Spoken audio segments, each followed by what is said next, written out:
Olá, terráqueos e terráqueas deste planeta sempre esférico, nunca plano. Vamos para mais um vídeo de atualidades, dessa vez falando sobre o Haiti, que junto com Cuba está fazendo com que o Mar das Caraíbas, ou das Caraíbas, ou do Caribe, pegue fogo. Na realidade, as instabilidades do Haiti refletem um longo período histórico de instabilidades e a gente precisa fazer uma contextualização aqui mais ampla, né, do que o assassinato do presidente Moïse, e também das motivações que levaram a esse assassinato, que estão aí sendo investigadas, mas entender o pano de fundo do Haiti, as implicações, por exemplo, as influências do Brasil nesse contexto, as influências dos Estados Unidos nessa história. Então, acho que temos um assunto para trabalharmos aí além do que o factual, né, nos apresenta. Bom, o fato jornalístico e o fato que entrou para a história do Haiti é que o presidente Jovenel Moïse foi morto a tiros dentro da sua casa na madrugada do último dia 7 de julho. A capital Porto Príncipe, que já é uma cidade extremamente violenta, uma cidade fragmentada, em controles de gangues, né, uma segregação urbana terrível, viu evidentemente indivíduos não identificados, alguns até falavam o espanhol, lembrando que o Haiti, as duas línguas é a língua crioula e o francês, né? E na parte alta de Porto Príncipe nesse dia se ouviram tiros, explosões e evidentemente ali as ações que culminaram com o assassinato do presidente Jovenel Moïse. Na realidade, essas ondas de violência, inclusive o risco de uma escalada de violência, já tinha sido alertado pelo Conselho de Segurança da ONU uma semana antes, mas, ao que tudo indica, as autoridades policiais e as próprias forças armadas haitianas não prestaram muita atenção nas recomendações, né, do Conselho de Segurança ou dos avisos que foram dados. Na realidade, a gente precisa, em primeiro lugar, entender, né, o perfil político do presidente, né, assassinado, o presidente Moïse. Era um empresário do ramo do agronegócio, especificamente do ramo das bananas, né, o exportador, né, de bananas para os Estados Unidos. Ele foi eleito em 2016 sobre fortes suspeitas de fraudes, porque a primeira questão que temos aí é um baixíssimo comparecimento no processo eleitoral que culminou com a sua eleição. Alguma coisa em torno de 30% dos eleitores compareceram às eleições e votaram efetivamente. E é um candidato vinculado à centro-direita haitiana, do partido Tete Kale, que quer dizer cabeça raspada em crioulo, uma plataforma de governo que a gente viu vários setores da centro-direita numa ascensão na América Latina defenderem que a questão do combate da corrupção, a questão do crescimento econômico, da estabilização política, que aliás são pautas eternas, né? Principalmente se tratando de um país tão estável como o Haiti. O seu governo ele se desenvolve de uma forma realmente muito conturbada. Ele foi marcado por uma altíssima impopularidade, né? A realidade é essa. Fato é que ele não organiza, por exemplo, as eleições parlamentares como deveria organizar. Ele acaba dissolvendo o parlamento haitiano. Ele cria uma tentativa de referendo para a construção de um texto constitucional, um novo texto constitucional. Mas, diferente do que acontece no Chile, que a Constituição, né, seria redigida por uma Assembleia Nacional Constituinte, eleita pelo povo democraticamente, ele propôs simplesmente um referendo para que a construção do novo texto constitucional fosse implementada, uma vez que a população dissesse sim, essa Constituição seria elaborada pelas suas próprias mãos, né? O que não é nada interessante, tá? Na realidade, essa impopularidade também tem muito a ver com uma ascensão importante da violência urbana, em especial na capital Porto Príncipe, onde há proliferação de gangues, grupos armados, o que no Brasil a gente utilizaria a palavra milícia, né? Porque muitas dessas gangues têm envolvimento de forças policiais, de agentes do Estado, inclusive com suspeitas que o próprio governo aparelha essas milícias, porque vários casos, né, e nesse aspecto não existe coincidência, de sequestro de adversários políticos, de empresários, enfim, e pedindo resgates realmente vultuosos, e as próprias extorsões em territórios e até mesmo a remoção de populações inteiras de determinados bairros. Então, isso faz com que a popularidade do presidente assassinado, o presidente Moisés, realmente despenque e, evidentemente, alguns episódios, como o massacre de La Saline, por exemplo, foi um ponto culminante para levar, inclusive, os haitianos a protestar contra o presidente ainda no ano de 2019. Tá? Uma outra questão são as instabilidades sociais do Haiti. O Haiti é o país com o menor IDH da América Latina. O IDH do Haiti é alguma coisa em torno, a posição do IDH, né, 170º lugar, com um PIB de 18 bilhões, um país muito pequeno territorialmente, 27 mil quilômetros quadrados, mais ou menos do tamanho de Alagoas, com a densidade populacional de 292 habitantes por quilômetro quadrado, que é muito alta. Só para termos uma ideia, a densidade populacional do Brasil é 23 habitantes por quilômetro quadrado. O que isso traz? Isso traz um quadro de muita pressão, especialmente por terra, né? É um país pequeno, densamente povoado, lembrando que o Haiti faz parte das Antilhas. As Antilhas foi alvo da colonização europeia há séculos, que introduziu nessas ilhas o cultivo da cana-de-açúcar, e o cultivo da cana-de-açúcar na forma de monoculturas, de plantations, há 300, 400 anos atrás não levava a conservação dos solos em questão, mais uma das marcas do colonialismo europeu.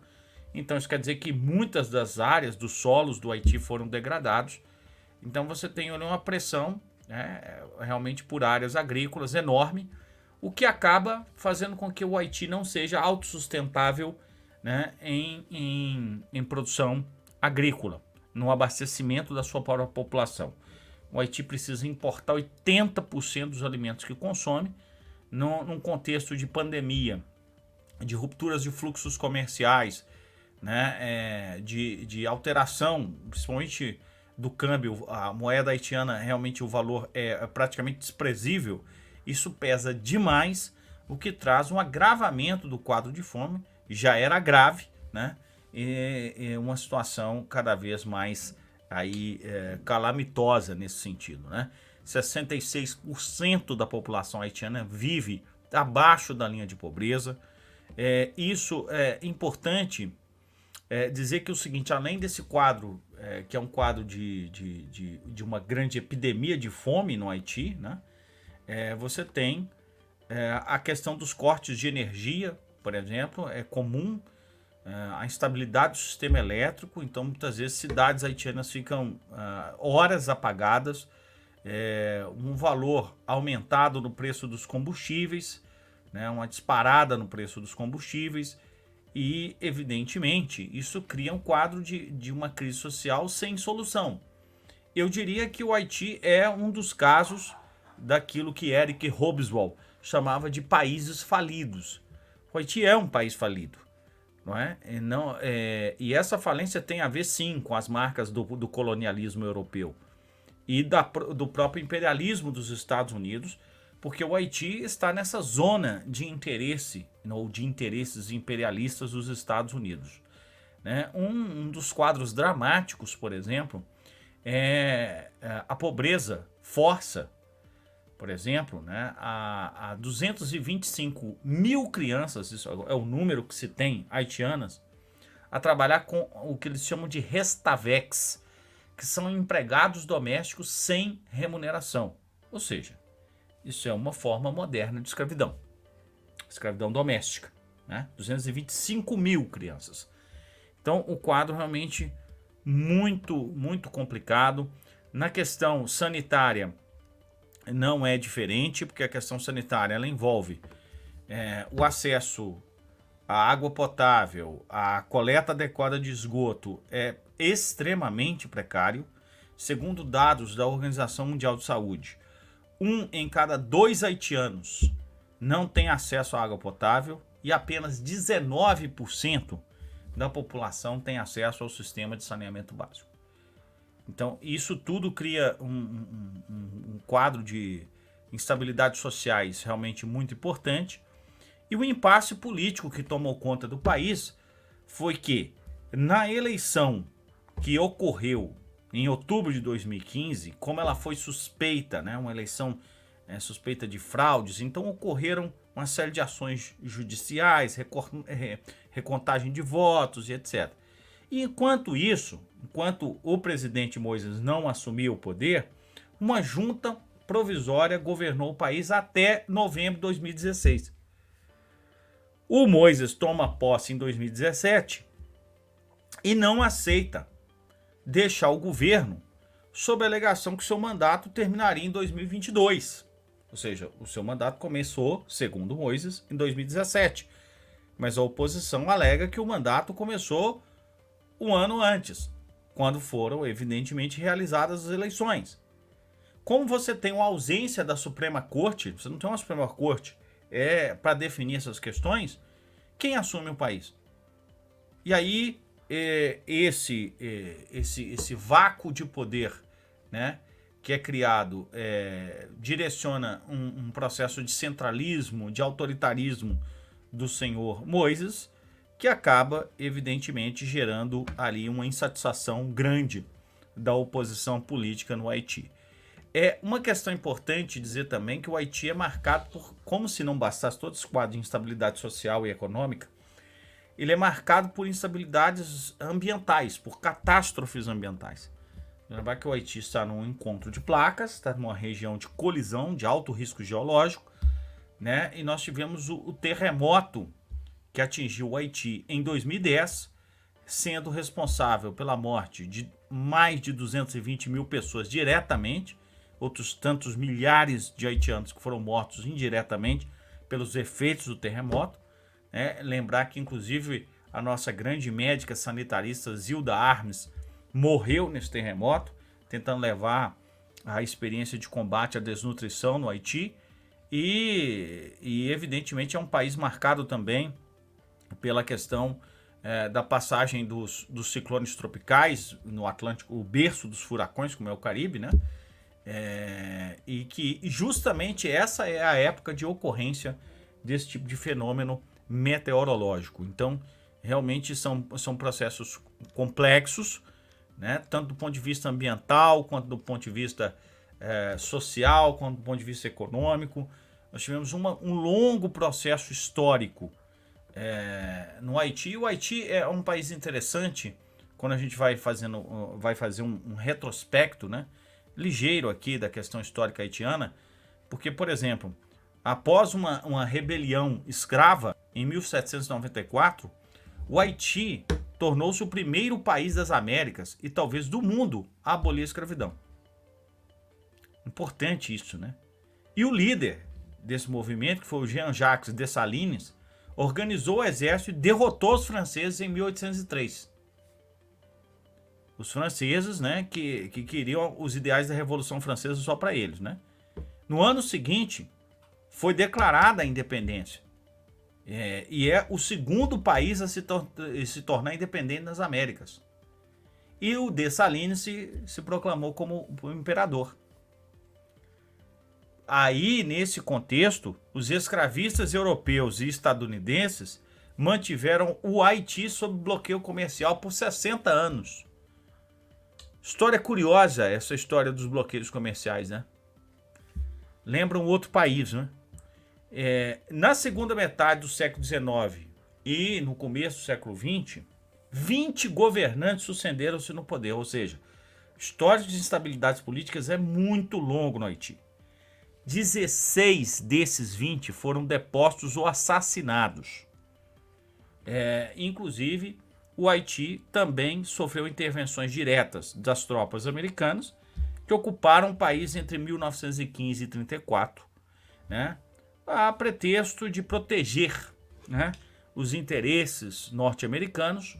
O almirante que comandou essa ocupação, essa invasão, o Carperton, né, impôs um governo cujas, né, olha só que curioso, cláusulas depositavam a administração civil e militar, as finanças, as alfândegas e o Banco do Estado em mãos norte-americanas.